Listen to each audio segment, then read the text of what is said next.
Takže máme tu štvrtý diel, Lebo Uherčík, tentokrát s mojím dlhoročným kolegom Robom Gajdošom. Ahoj, Robo. Ahoj. Ahoj, ďakujem veľmi pekne, že si dobehol a že môžeme teda poodkryť ďalšie veci v rámci teda lokálnej politiky v Martine, v rámci teda nášho podcastu. A Robo, skús povedať, kto je Robo Gajdoš.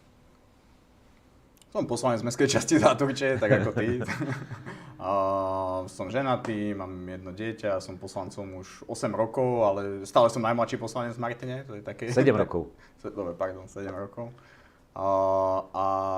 Ale teda stále som najmladší, ale už dúfam, že tieto najbližšie voľby pôjdu aj viacerí mladí ľudia kandidovať, kľudne aj tí 30-tníci, lebo vidím v tom nejakú nádej na ďalšiu obmenu.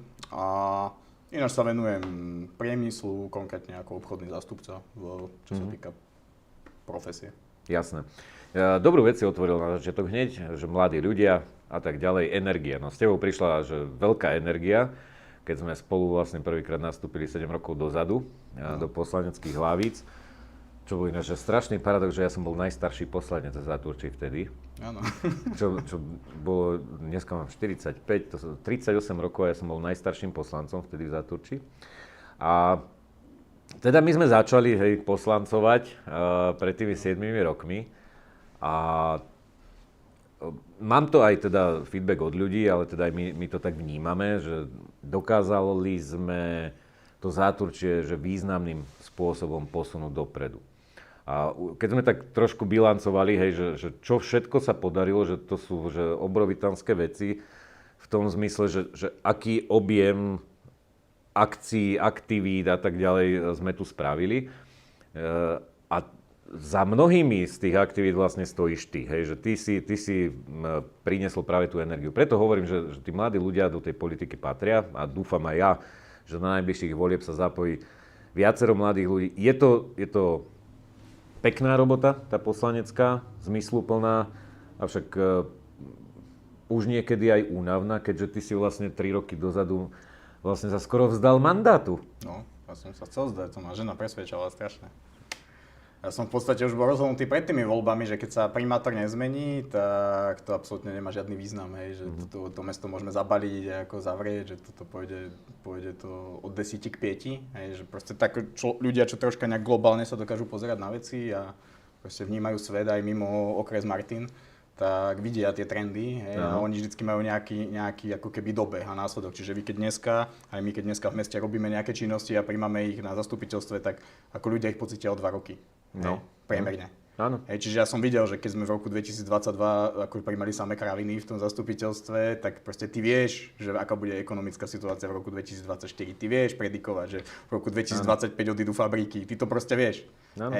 A hlavne, keď teda vidíš aj ten svet, že čo prijímajú na národnej úrovni, čo ovplyvňuje, čo Európska únia, že aký je to proste komplikovaný celok, zregulovaný tak extrémne, že teraz tam majú problémy. Čiže vlastne keď nefunguje celá Európa, a ty si v tom poslednom okrese, v tom ako keby najhoršom, najnefunkčnejšom pravdepodobne, alebo no nie úplne najnefunkčnejšom, ale tak druhý, tretí, najnefunkčnejší štát v Európe a druhý, tretí najnefunkčnejší okres na strednom Slovensku, tak ako vieš, že v podstate, keď nebude dobrý primátor v roku 2022, tak v roku 2026 bude tu extrémny problém, ktorý dnes je.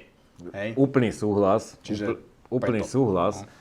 A vlastne aj tá predispozícia, ktorá je v rámci toho, že ako je nastavená Európa, štát a samosprávy, tak zase na druhej strane, aby to bolo trošku aj pozitívne, aj v tom zlom sa dá fungovať. Však existuje, že viacero samospráv o mnoho horších lokalitách, ako je mesto Martin, však my tu máme akože priemyselnú Žilinu vedľa seba, kde teda práce je že strašne veľa, ale napríklad také Brezno, ktoré ja veľmi často spomínam, ale proste funguje to tam a proste robia tam veci, ktoré sú správne a aj v rámci toho nie úplne správne nastaveného systému dokážu fungovať veľmi dobre v prospech ľudí.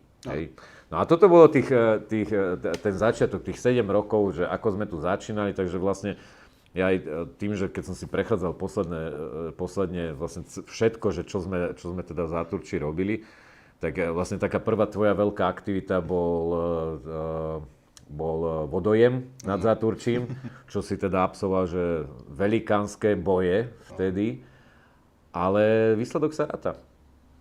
Výsledok nejaký je, není dokonalý. Není ideálny. Hej. A je to také zaujímavé, že vy keď som ja prišiel, mal som 23 rokov a prišiel som do Záturčia tak ako poslanec, tak zase ten nový poslanec toho až tak moc nevie. Hej, že máš nejakú rámcovú predstavu, ale zase čo ideš robiť. No a ja som samozrejme chcel byť najlepší, ja väčšinou chcem byť vo všetkom najlepší. Tak čokoľvek ma ľudia s niečím oslovili, tak som išiel do tej problematiky, do hĺbky, snažil som sa to vyriešiť. A vtedy sa to fakt, že dalo, lebo ja som študoval na vysokej škole a mal som na to priestor. Hej, že to je, aj ty si to vlastne spomínal v tom podcaste predtým, že to není poslanectvo teraz nejaký full-time job, že môžeš tomu venovať kvantum času, ale ja som mohol, lebo som vtedy mal ten čas, mal som ho veľa viac ako ostatní. No a ten vodojem to bol zase podnet nejakého občana, že treba s tým niečo robiť, boli tam nejaké úrazy.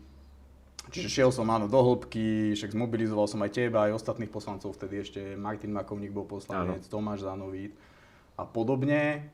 Ešte prednostka bola Tomášova a išli sme vlastne donútra, do vodojemu, sme si tam obhliadku robili. No akože long story short bolo, že vtedy bol zase nový primátor Danko, ktorý tiež nevedel, čo robí, hej, v tom roku 2018. No. Ako nie, že by teraz vedel, ale akože vie viac o tom, ako funguje samospráva. Čiže to mi povedal, jasné, ako všetko vybavíme, všetko bude.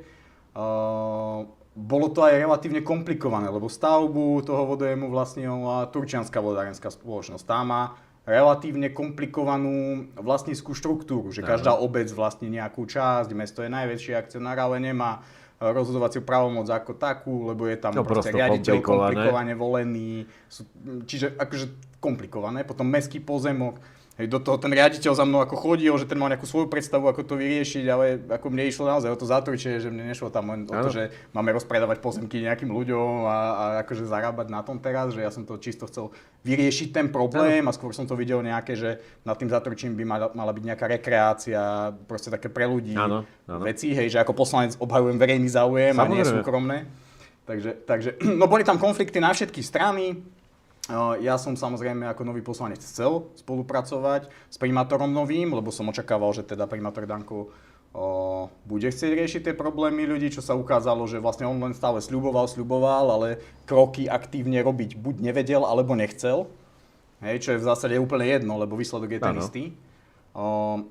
Čiže to tam dopadlo pri tom vodojeme v podstate tak, že nakoniec sa prijal nejaký čiastkový výsledok, tým, že sme na to tlačili a vlastne sa zbúrala časť toho vodojemu, ale aby si obyvatelia vedeli predstaviť, o čo tam je, alebo čo je stále ten veľký problém, že tam sú dve obrovské betónové nádrže dodnes, ktoré sú iba zasypané akože takou ornicou a vlastne tým sa ako keby ten skelet zakonzervoval, lenže tam proste nevyhnutne raz dojde k tomu, že sa to začne prepadávať. Aj dnes to podľa mňa je nebezpečné, že ja neviem, taký technologický postup mi príde úplne absurdný, že to vôbec bolo prijaté.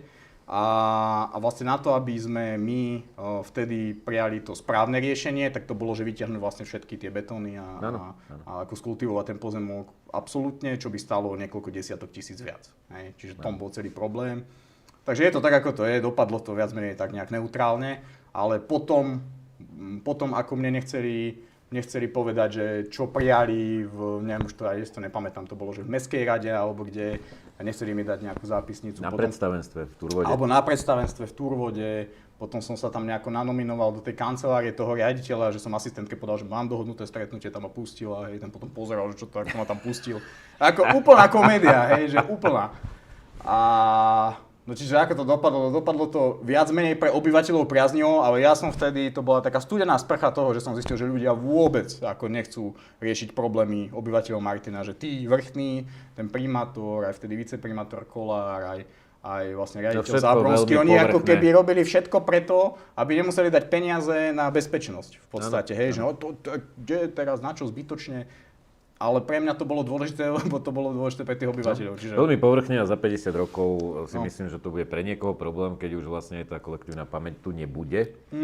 A proste, spravili sme polovičaté riešenie. Ostatne asi ako drvivá väčšina, ktoré sme spravili za posledných 7 rokov v rámci mesta Martin. Hej, že mysleli sme to dobre, ale dopadlo to ako vždy. Takže to bolo jedno z tých lepších. A toto bolo jedno z tých lepších, áno. No ale v tom Zatúči teda sa nám podarilo, že hodne. Hej, a teraz akože aj ľudia by si mohli pozrieť, hej, že ten výkon tých poslancov v rámci tých mestských častí. A teraz nie, že to je o Uherčíkovi a Gajdušovi, ako je pravdou, a treba to povedať, že tu sú 4 poslanci, neboli sme nikdy na jednej lodi, boli sme, že 2 na 2, ale paradoxne my sme tu vždycky vedeli komunikovať. Vedeli sme normálnym spôsobom sa dohodnúť a vedeli sme ako keby všetci 4, či už tam bol predtým Makovník alebo teraz Peťo Terek, ako keby mať ten ťah na branu v prospech ľudí. Že v prospech toho konkrétneho riešenia nejakého. A o tom svedčí, že strašne veľa vecí. Kultúrny dom zrekonštruovaný, atletický oval, ktorý sa teraz stavia, kuchyňa, pešie pláto, všetky ihriska, ktoré sa tu vlastne, či už tie basketbalové, alebo tie detské ihriska, akože toho je že strašne veľa. A to je 7 rokov sa bavíme. 7 rokov v rámci toho, že nie sme úplne obľúbení v rámci teda vedenia mesta. A teraz, že porovnať si to s inou mestskou časťou, hej, že či už Prekopa alebo Ľadovien za tých 7 rokov, že či teda vnímajú tí občania v tých mestských častiach, že teda tí poslanci ako keby konajú v ich prospech. A premietnem to teraz aj do toho, že či teda tá voľba, ktorú vykonáme ako občania, keď si niekoho zvolíme za toho poslanca, čiže je OK, hej. Takže za toto som nesmierne rád, že vlastne s tebou prišla sem energia. Hej, že celkom dobre sme sa doplňali a to nás aj viedlo, že tie 4 alebo 3 roky dozadu, 4 roky dozadu to nazvem, že teda viacerí ľudia s nami chceli do toho ísť takýmto istým spôsobom. A vlastne podarilo sa nám celkom fajn vlastne vymeniť viac ako polovicu zastupiteľstva. No, čo bol že skvelý úspech, podľa mňa a nedocenený úspech, hej, že proste ako vymeniť poslancov, ktorí tam boli 28 rokov a podobne, to chcelo, že veľa energie, niečo o tom vieme. No a teda skúsme sa trošku do prítomnosti preniesť, hej, že OK, tak nejakým spôsobom sme fungovali, niečo sa nám podarilo v tom Zatúči, veľa nám tu teraz dobieha. Čo tento rok? No tento rok je volebný rok, ako keby vo vzduchu cítim tú vôňu asfaltu? Hej, môžeme to nazvať, že vôňu asfaltu, ale takú, že mňa už to unavuje, lebo už som dlho poslanec, tak už to tak inak vnímam ako predtým, že taká nekonštruktivita, hej, že poďme rýchlo robiť akékoľvek veci, čo dáme niekde na kameru, aby som dostal hlas, hej, aby potom ma niekde dali do nejakej dozornej rady, tam dostanem 500 €, aby som nemusel robiť, hej, že to je ako, že toto sú poslanci niektorí, takto fungujú. A mňa to nebaví, hej, že ja proste za tých 7 rokov už som skôr taký frustrovaný, lebo ty keď máš človeka, ktorý má nejaký ťah na bránu, on keď dlho nemôže ťahať, že ako keby máš zákaz robiť ten šport, alebo proste máš zákaz robiť ten výkon, alebo nemáš na to kompetenciu alebo právomoc, tak on ti tam dlho nebude, že on začne sa venovať nejakým svojim veciam. Takže v Zatúči je to tak, že síce tie výsledky sú, ale v zásade je to kontraproduktívne z toho pohľadu, že ty keď máš slabého primátora, ktorý nedokáže v celom meste robiť tie výsledky ako celok, hej, a robí viacej problémov, akože viacej vytvára problémov do budúcnosti a nákladov a podobne, čo sa deje v Martine. A potom ty ukazuješ v jednej mestskej časti, že OK, tak ja vo svojom voľnom čase idem a robím za neho tie veci a robím to na úkor svojho života, svojho času, produkujem tie výsledky, aj keď sú možno neocenené, ale ja z toho mám nejakú osobnú satisfakciu. Tak potom veľa tých ľudí povie, že však ten primátor není až taký zlý, lebo tam sa spravilo toto, tam sa spravilo toto. Hej? A teraz vidíš, ja rozmýšľam, že kde nám vlastne pomohol pri týchto veciach? Takto v tom zmysle, že by to inicioval. Takto, on pomohol v tom zmysle, že to nebrzdil. Hej, že pozor. Pláto brzdil. To nechcel vyslovene, akože pláto je pretlačené, doslova, že melón cez kľúčovú dierku. Niektoré nebrzdil. Tak. Niektoré nebrzdil, není teraz akože Danko, že zase ako žiadny čistý diabol ani nič podobné. Nie. Len proste akože byť primátor, v podstate na to potrebuješ niekoho, že extrémne kompetentného, takých ľudí je veľmi málo. Ja by som sa sám na to necítil, neviem, kto sa na to cíti, tých primátorov ja počítam na jednej ruke, ktorí sú podľa mňa kvalitní na Slovensku, hej. to je že Rybníček, potom v Trnave primátor, a Bročka, aj v tom Brezne je dobrý primátor, v Malackách Žíha, hej, a to akože decit, hej, že ja ako si nemyslím ani, že niektorí takí, čo sú protažovaní ako mediálne, že keď ja si pozriem reálne tie výsledky, že to tam proste myslím si, že není. Hej, že je to skôr iba, že on patrí teraz akože do toho správneho košiara, tak povedia, že má výsledky, ale tí, ktorí naozaj majú výsledky merateľné, tých je pár. Hej, čiže tak, no.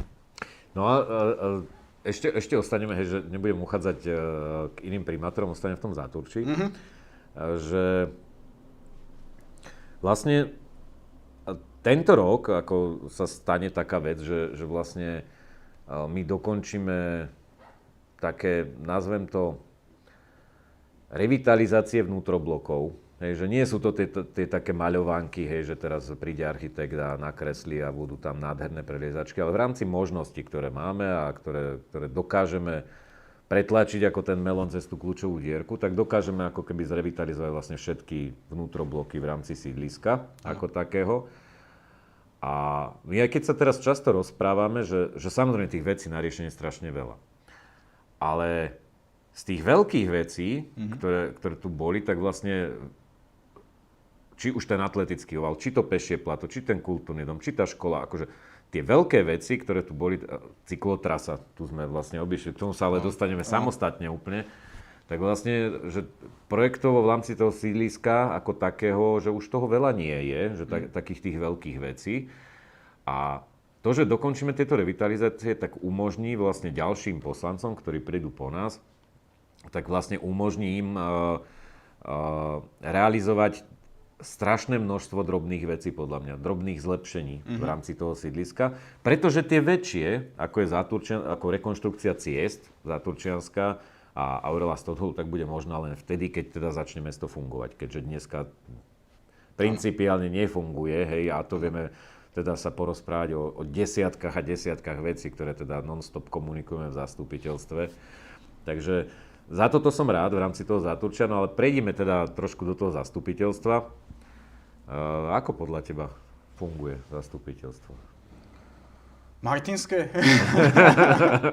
Ako funguje? No momentálne od tých volieb z roku 2022, tak sa zastupiteľstvo ako keby rozdelilo na také dve pomerne vyrovnané skupiny, že naozaj, že ako keby cítiť, že polovička tých ľudí je na tej primátorovej strane, možno tá polovička je na tej tvojej strane, nazvime to, alebo tej opozície ako také. By som to nazval na strane akože normálnej, hej, že príčetnej. No a ja to poviem bez nadsázky, lebo fakt, že tam môžeme navrhnúť svetový mier, ale neprejde. Hej, toto aj mne vadí. Takýmto nejakým spôsobom by som to rozdelil, no ale pokračuj, pardon. No, na dve polovice. A potom je pár takých ľudí, ktorí vlastne hrajú, že väčšinou sa pri tých dôležitých veciach sa priklonia k primátorovi, lebo požívajú pravdepodobne nejaké výhody od neho, ale pri takých nejakých menej podstatných, ktoré si myslia, že by primátora neurazili alebo ich neohrozili, tak podporia aj tie naše návrhy, aby zase si úplne nezničili povesť v rámci svojich mestských častí. Hej? Čiže to je ako súčasný stav, ale čo sa týka toho, hej, že to, čo je dôležité pre občana, je, že ak dneska primátor v Martine chce niečo urobiť, tak to urobí. On má absolútnu podporu svojich poslancov, on to urobí, čiže neexistuje v Martine to, že by ho tu niekto s niečím brzdil. No. Možno výnimočne ho vieme brzdiť, čo sa týka predaja mestských pozemkov osobitným zreteľom, hej, čo je v podstate niečo, čo by nemusel alebo nemal ani primátor potrebovať. Čiže on dneska je tu na autokracia. Hej, dneska, keď primátor Danko povie, že niečo v Martine chce, tak to tak bude. A keď povie, že nechce, tak to tak nebude. Problém je, že náš primátor nevie, čo chce. Čiže vlastne nie je nič. Alebo keď niečo je, tak je to ako keby ten veľmi zlý kompromis. Hej. A toto mne vadí, že radšej by som mal kľudne autokratického primátora, ktorý ale robí správne veci, ako autokratického primátora, ktorý nevie, čo chce. Teraz ideš do tej teórie, že najlepšie zriadenie je osvietená monarchia, hej? No, nie, tak ako, teoreticky, ale no a čo chce ten primátor? Ako už sa za tých 8 rokov ty si to zachytil, však sa tam chodím na tie zastupiteľstva. Nie, no tak čo chceme, všetci pod Prahovo vieme, že jediné, o čom ide, je nemocnica, z toho mesto nemá nič spoločné. Hej, To ja ne, akože ja toto zase...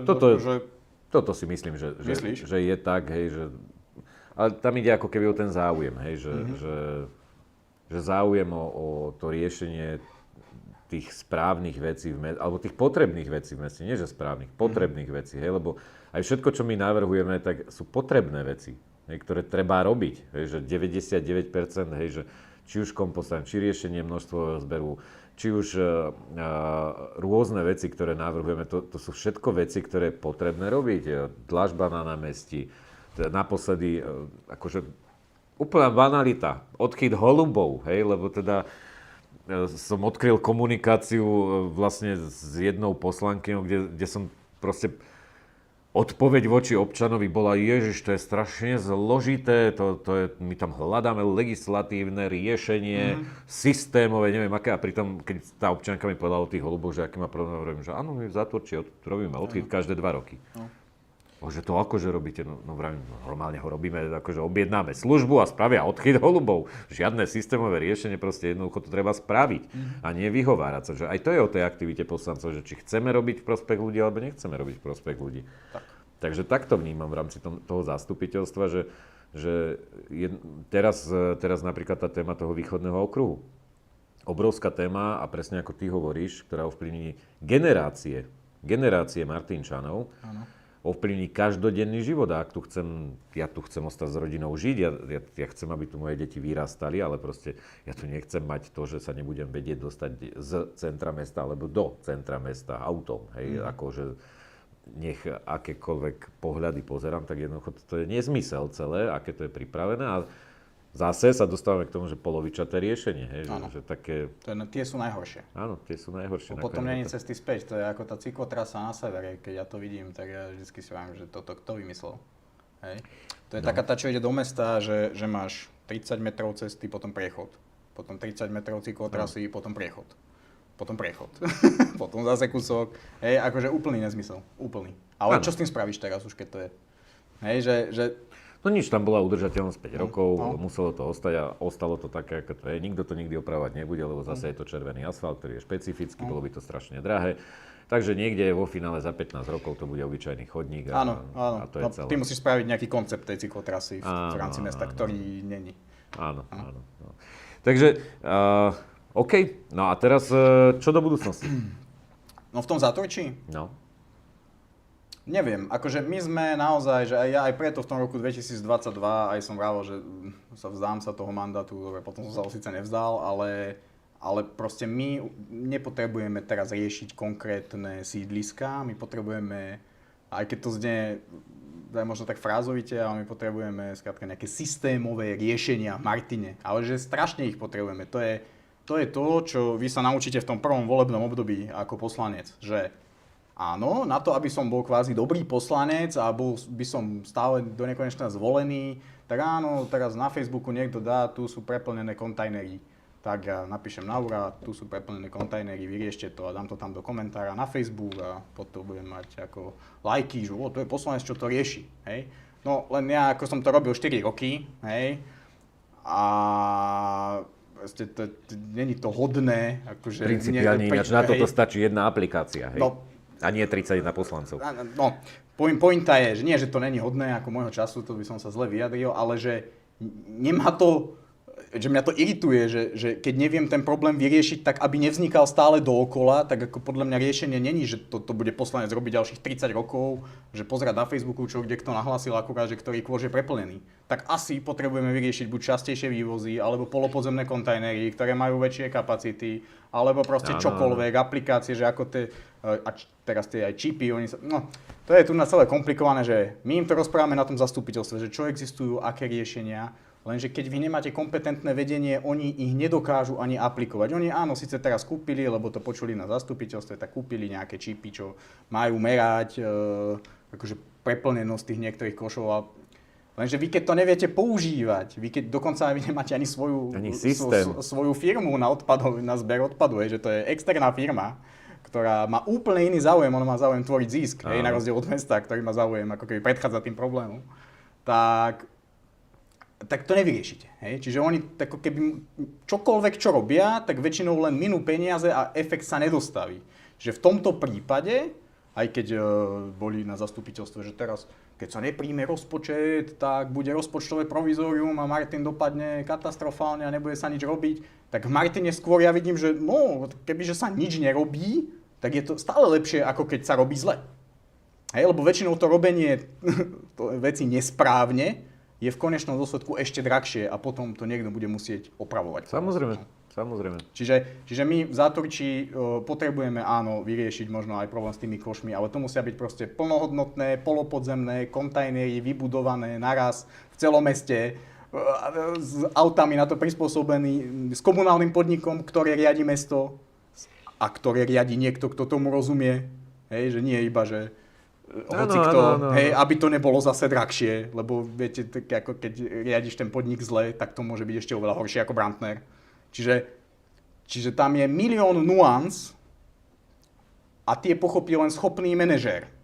Hej, čiže to je, že ako priorita mesta Martin číslo 1, hej, sú není nejaké konkrétne veci v tých mestských častiach, ale vymeniť primátora za niekoho, kto proste seriózne sa ako rozumie nejaké samospráve, alebo ho to aspoň zaujíma a má nejaké manažerské schopnosti. Hej.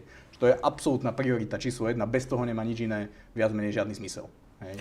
Súhlasím s tebou, hej, však prečo nie? No to tak to je, no. Nie, je to fakt, ale faktom sú tie systémové riešenia. Tu sú zabednené dlhodobo sú tu zabednené niektoré zmluvy, ktoré sú extrémne nevýhodné pre mesto Martin. Hovoríme to roky. Sú tu zabednené spoločnosti, ktoré sú síce vlastnené mesto Martin, ale proste riadené sú absolútne v neprospech mesta Martin. A to sú, že keď to premietnem do finančného hľadiska, to sú 100 000 a 100 000 eur, ktoré idú hore komínom, ktoré by mali končiť práve v týchto akože, tých dennodenných potrebách tých ľudí. To znamená to, aby som mal kde zaparkovať, to, aby som išiel po normálnej ceste, aby som si nevytkol členok na námestí, kokos normálne veci. No. Hej? A beriem, hej, ako ty hovoríš, hej, že po tých 7 rokoch toho boja za normalitu, hej, že proste poďme sa správať normálne, poďme ako si dať do mestských častí našich zamestnancov, či už to bude cez sociálny podnik alebo vlastný komunálny podnik, ktorí budú na dennej báze vykonávať tú údržbu v tej mestskej časti, ktorí ten kandeláber natrú, ktorí tú lavičku dotiahnu, ktorí tú jamu zakopú a ten strom polejú a ostrihajú proste, že jednoduché veci. Áno. A veľa malých vecí vytvorí krásny celok. Áno. A toto, keď sa bude robiť ako keby systémovo v rámci celého mesta, tak konečne sa nám uvoľnia zdroje na to, aby sme mohli robiť aj veľké veci. Ale veľké veci tak, aby sme nezadlžovali ďalšie generácie.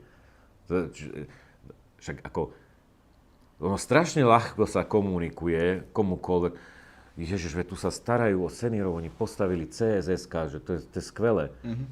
A nikto z nás to nikdy nerozporoval. No. Nikto z nás. Jediné, čo sme rozporovali, že ukážte nám finančnú analýzu. A došlo na naše slova, keď sme toto vytrvalo hovorili, došlo na naše slova, že teraz vlastne namiesto toho, aby sme mali 500 000 na cesty, tak doplácame 500 000 na CSS-ku. A toto je každá jedna vec, to sú tie polovičaté riešenia. A potom áno, to mesto vlastne chradne.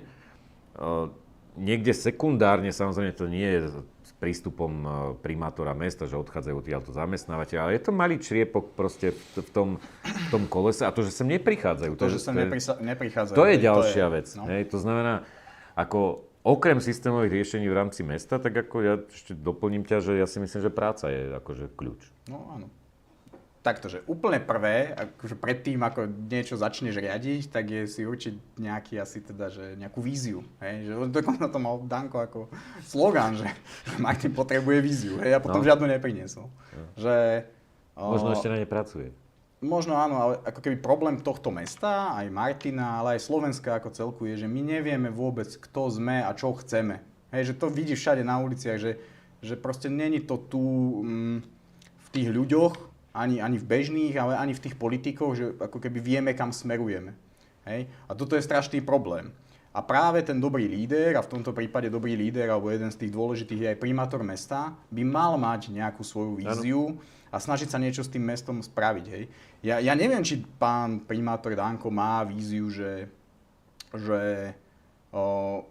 toto má byť nejaké ospalé mestečko, ako keby pre dôchodcov vymierajúce, alebo niečo. Hej, že akože ak áno, tak dobre, fajn, však ale nech to povie, hej, lebo ja ho kritizujem aj preto, že podľa mňa, keď sa Martin vyľudňuje, keď proste ľudia odtiaľto odchádzajú, nie sú tu pracovné príležitosti, sú tu proste nízke platy pomerne k cenám, hej, a on má určitý vplyv, a ja by som povedal, že aj dosť veľký na to, aby sa tieto parametre zlepšovali. Aj vplyv, aj možnosti. Aj možnosti.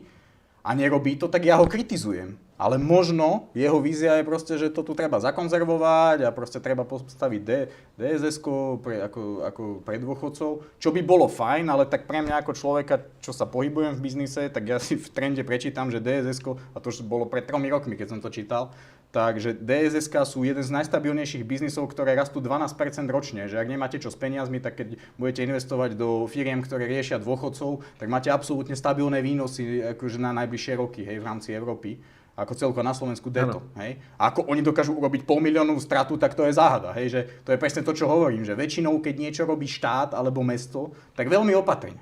Lebo ako keby kvalita toho manažmentu je, že mizivá, hej, že a nehovorím teraz konkrétne, že to DSS-ko má paradoxne celkom fajn, to tam riadil ten súčasný prednosta, ale samozrejme tie poplatky a tak ďalej, to není v jeho rozhodovacej právomoci. Hej. Samozrejme. Čiže to není proste ako súkromná firma. No nie je to tak. Je to ovplyvnené tým, že oni chcú tí politici, aby ich ľudia volili, potom prijímajú úplne nezmysly. Hej. Že my napríklad máme nejaké poplatky a dane v rámci mesta. Hej. Jednak je to komplikované, je ich strašne veľa. Niektoré neprinášajú skoro nič a iba skomplikujú život ľuďom. A tie, čo prinášajú, tak kľudne sa tam dejú veci, že sa 10 rokov nezmení ten poplatok. Hej. A pritom inflácia kľudne v tom segmente, lebo inflácia nemáš len nejakú celoslovenskú alebo celoštátnu, že máš 2%, hej, to kľudne môže byť na potraviny je 30%, hej. Čiže kľudne v tom, čo ty potrebuješ spravovať tou daňou, môže byť tá inflácia ďaleko vyššia, hej, alebo aj nižšia. Áno. No ale keď 10 rokov nezmeníš ten poplatok, tak to je ako keby si...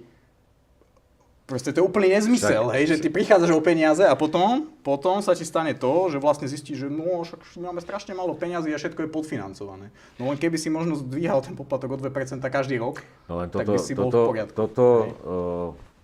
Toto je že dlhodobý problém, dokonca toto nie je ani problém týchto 7 rokov, to je problém ešte aj zahraničiara. Vlastne on už to vlastne zakonzervoval, to nazvem. No.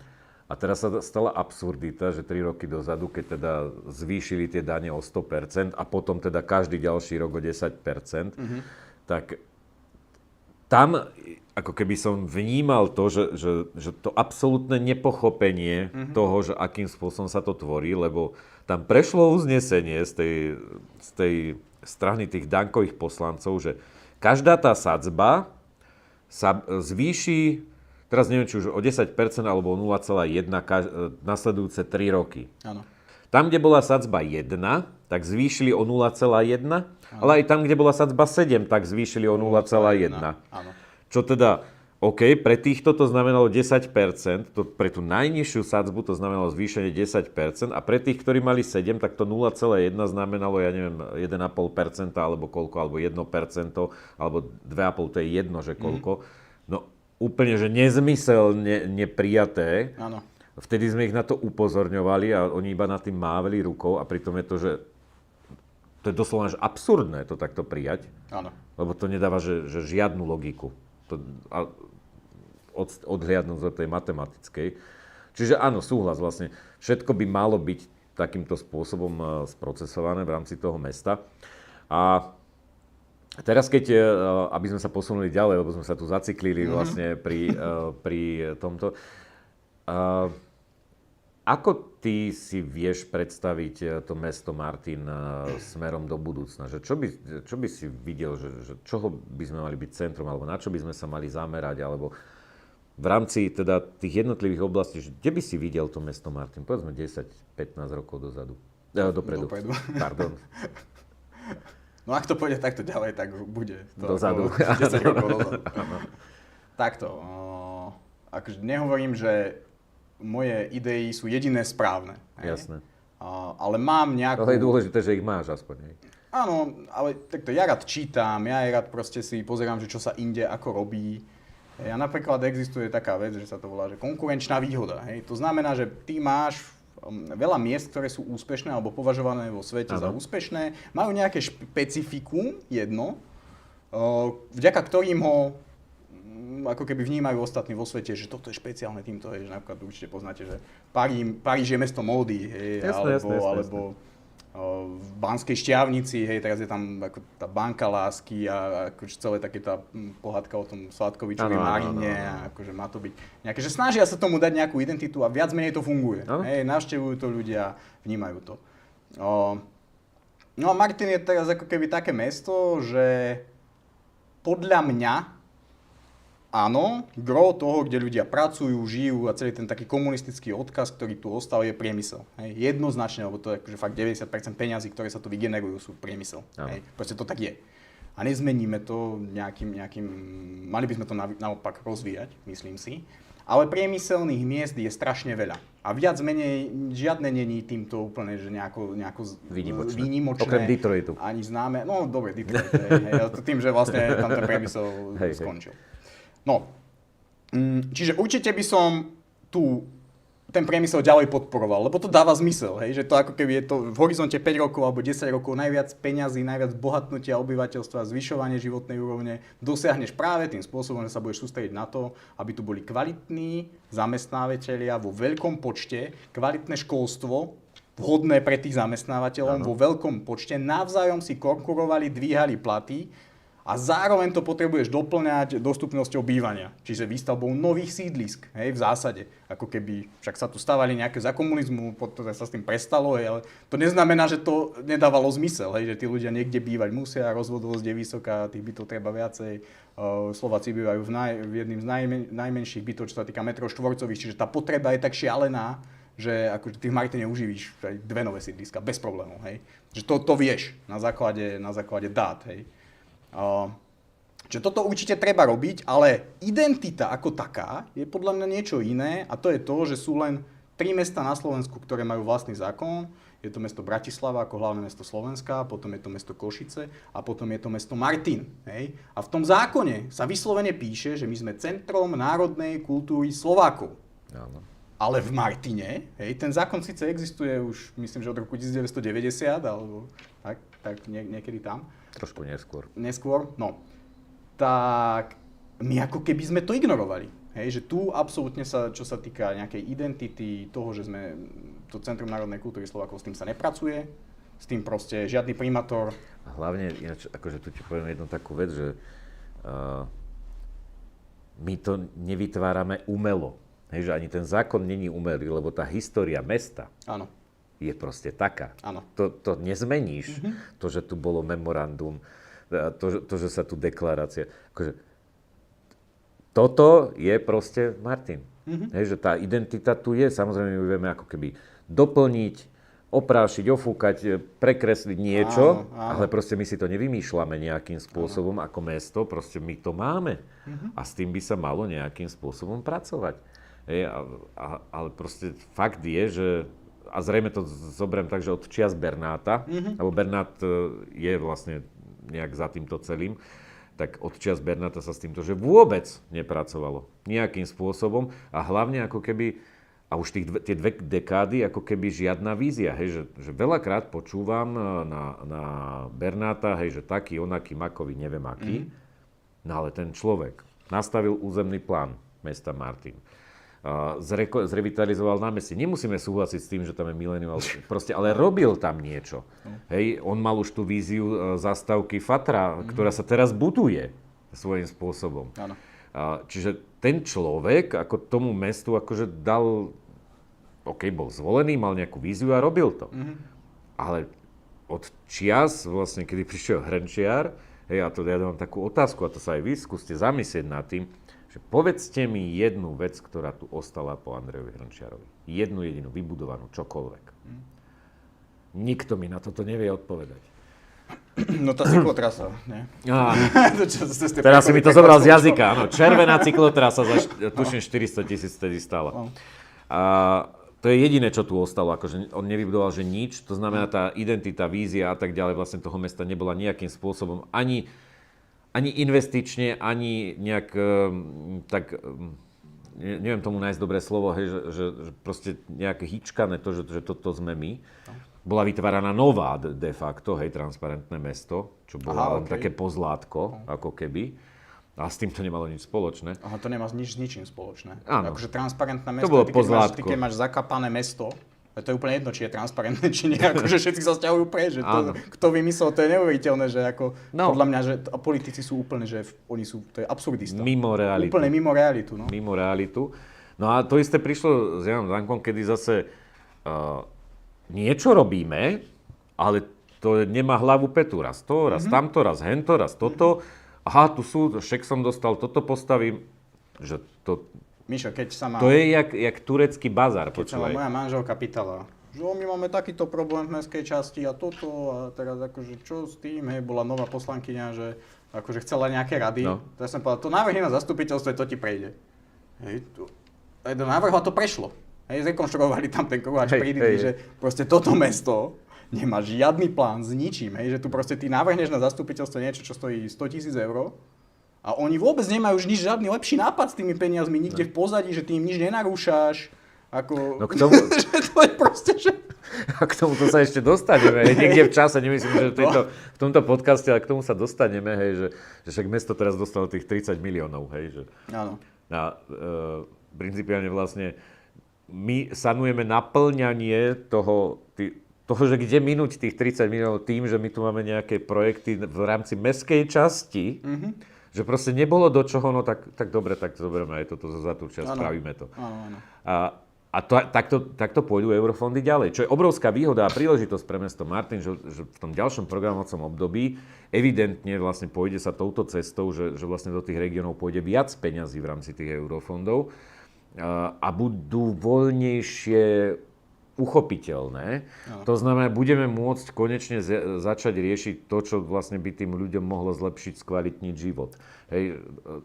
Ja som čítal, že od roku 2028 ako v Európskej únie sa zamýšľajú nad tým, že či by nebolo lepšie všetko robiť formou refundácie, že Slovensko si bude musieť vybudovať z vlastných zdrojov a potom akože im preplatia faktúru, hej. Okay. A teraz akože minister financí zamýšľajú tento panika, lebo ako on už sa nevie viacej zadlžiť. No, teraz ideme... My z vlastných zdrojov neurobíme absolútne nič v tomto štáte. My už sme spravili. Investične, neviem, či to nie sme na 90% z únie. No, hej, takže akože toto je tu, no.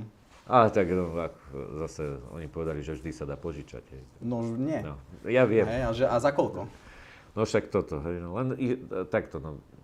Však veľakrát sme tu aj my stopovali proste úver na asfaltovanie, hej, pamätáš si 1,4 milióna na asfaltovanie, pri ktorom sa strihala páska pri chodníku potom. To neviem, či nebolo na výnimku Ceskovi, že sa tie peniaze neviem, dali presúvať. No, ale bolo to šialené, ale tak, aby sme neuleteli úplne k tej únii a tak ďalej, že ostaneme v meste Martin a skúsme sa priblížiť k záveru tým, že skúsme to uzavrieť trošku pozitívne, hej, že aký je potenciál toho Martina, že snažil som sa vlastne z teba dostať to, že kde to vidíš, ty si to zobral tak ako vo veľkom. Ja ako keby vidím, že to mesto potrebuje akože velikánsku spruhu, hej, a tú spruhu dotiahneme vyslovene tým, že práca. Hej, že my nutne potrebujeme akože za každú cenu proste sem dotiahnuť prácu, ale nie, že obyčajnú prácu, ale fakt, že dobrú. Máme tu akože nabehnuté na zdravotnícky pilier výborne, tým, že sa nám podarilo obnoviť strednú zdravotnú školu, fakulta, univerzitná nemocnica, biobanka, výroba liečiv. Toto je pekná koncentrácia, čiže tu jednu nohu toho priemyslu máme postavenú. Ja už som toto podobné hovoril aj s Filipom v rámci diskusie. Potom je tu ten priemysel, čo si spomínal, že ten treba hýčkať, rozvíjať. Tretia vec, áno, aj ten cestovný ruch, je potenciál, ale cestovný ruch sa nerovná lanovka na Martinské hole. To si tiež treba uvedomiť, že cestovný ruch sa nerovná lanovka na Martinské hole. Pretože ty tam môžeš doniesť aj 10 000 turistov, ale proste čo tam budú robiť? A čo budú robiť dole? Hej, a aby to nebol turizmus taký, že dole odparkujú auto, vyvezú sa hore, vrátia sa dole a odídu z mesta. Taký turizmus my nepotrebujeme. My potrebujeme vlastne to, že aby tí ľudia tu ostali, aby tu minuli financie, aby proste nejakým spôsobom nám pomáhali skvalitňovať to mesto. A tieto takéto veľké výzvy nás čakajú a mnohé z toho sa dá naštartovať už za tie 4 roky. Samozrejme, spomenul si školstvo, to je ďalšia vec, že obrovitánska téma, či už základné, či už stredné v rámci Martina. Takže bude veľa toho, čo riešiť. No a otázka znie, že s čím pôjdeš ty do ďalších 4 rokov? Ideš do ďalších 4 rokov? To sa dohodneme my dvaja ešte spolu. Chceli sme to tak nejak pekne ukončiť. Nie, ale ako to vidíš ty ešte? Skús to zhrnúť za teba, hej, že čo to mesto potrebuje? Ako celomestské témy, proste je to tak, že teraz nejaká ďalšia práca v zátvorke, či samozrejme je potrebná, ju robíme, však to, čo si vymenoval, robí sa atletický oval, lenže ako my najväčší problém, feedback zo Zátorčia z panelákov je, že tam teraz 2-3 ľudia z jedného vchodu prišli o robotu, lebo skrachoval im zamestnávateľ. Áno. Hej? Čiže proste toto nemá zmysel tam teraz riešiť mu nejaký podružný problém, keď on reálne hrozí, že odíde ten človek. Čiže to, čo ty si povedal, práca, a keď sa pýtaš, že aké sú možnosti toho mesta, že neobmedzené. Presne. Na Slovensku sú neobmedzené možnosti. Tá konkurencia tých veľkostne miest, ako je Martin, je tak slabá, hej, že ako my tu vieme byť úplne topka mesto na Slovensku. Stačí mať tých správnych ľudí na správnych miestach. Proste každý dobrý manažer vie, že prvá základná poučka toho, keď ty niekde prídeš niečo riadiť, je, že get right people on the bus and wrong people off the bus. Hej, čiže správnych ľudí na správne miesta a všetkých ostatných proste vypoklonkovať. Teda nie všetkých ostatných, ale tých problémových. Hej. A to sa nám podarilo aj v tom zastupiteľstve. Áno, čiže to je základ mať dobrého primátora, ktorý si dokáže sa obklopiť dobrým tímom. To keď sa stane, tak tí ľudia budú kvalitnejší v tých svojich segmentoch, ako je ten primátor. Proste to sa mu stane. On tam bude mať človeka, ktorý mu to nastaví a povie, že takto to treba robiť. A on ho nebude brzdiť a nepovie, že no to ja teraz nepríjmem, lebo dostanem o 20 hlasov za to, či menej o 3 roky. Hej? A že to proste sú absurdity. A on povie, že OK, poďme do toho. Ja robím ešte také druhé podcasty s Karolom Čerpcom zo Žiliny. A normálne, že oni začali parkovať a zavádzať tak ako my. Áno. Hej, ale oni v tom pokračujú.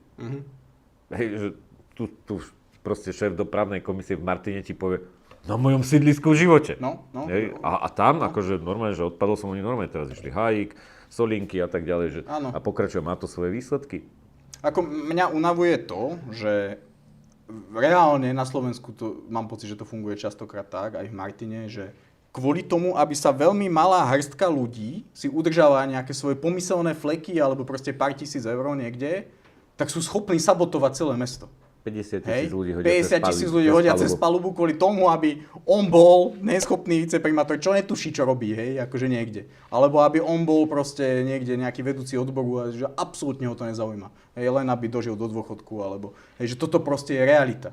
Hej. Ďalšia vec, že aj ten primátor musí vedieť nejakým spôsobom motivovať aj tých zamestnancov, že aj ty, aby si tam mal kvalitných ľudí, takí ako robia v súkromnej sfére, v kvalitných podnikoch. V tých podnikoch, ktorých produkty a služby využívajú všetci Slováci, hej, že keď máš kvalitnú firmu, dneska si kúpiš nejaký kvalitný telefón, tak tam robí tá špička populácie. Ano. A tých potrebuješ ako keby v takom prenesenom zmysle slova týchto ľudí, aby robili pre teba, pre mesto, aby neboli za to hlavne demonizovaní, že teraz neviem, čo tam rozkrádajú alebo niečo, ale proste tak tých musíš vedieť motivovať. A ja fakt, to je zázrak vôbec, akože to nájsť tých ľudí, hej.